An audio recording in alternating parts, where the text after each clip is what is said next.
Welcome students. आज हम बात करेंगे इंट्रोडक्शन टू प्रोपोर्शन पे कि प्रोपोर्शन होती क्या है। बेसिकली हम प्रोपोर्शन को ऐसे समझ सकते हैं कि फॉर एग्जांपल मैं कहता हूँ कि अली एक पर्सन है, ठीक है, और बिलाल एक दूसरा पर्सन है।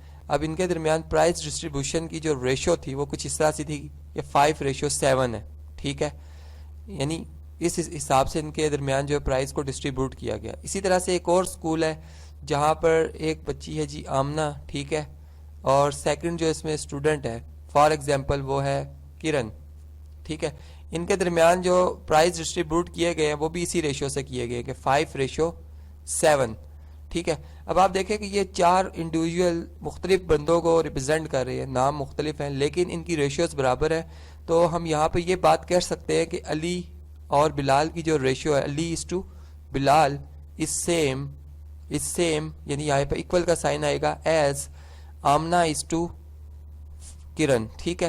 यानी बात आप समझ गए होंगे कि इनकी जो प्राइस डिस्ट्रीब्यूशन की रेशियो वो आपस में एक जैसी है। अब प्राइजेस एक जैसे नहीं भी हो सकते, यानी क्या बताए यहाँ पर अली को जो प्राइस मिला वो 500 हो, बिलाल को जो प्राइस मिला वो 700 हो। इसी तरह आमना को जो प्राइस मिला वो 5000 हो सकता है, ठीक है, और किरण को जो प्राइस मिला वो 7000 हो सकता है। लेकिन रेशियो के हिसाब से देखा जाए तो इन चार बंदों में जो रेशियोज हैं वो आपस में बराबर हैं।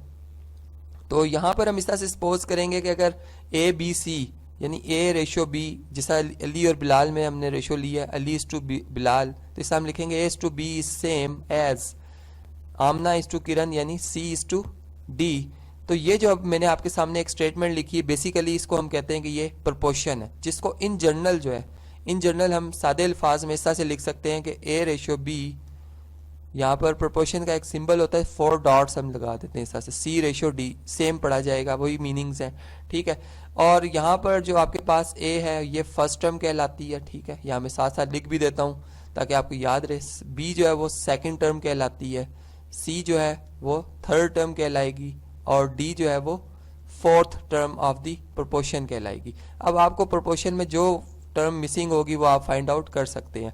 तो बेसिकली आज का जो टॉपिक था जिसमें हमने देखना था कि प्रोपोर्शन होती क्या है उसको हमने देखा और इसके हिसाब से हमने समझा कि इसको प्रैक्टिकल लाइफ या आम लाइफ में हम कैसे अप्लाई कर सकते हैं।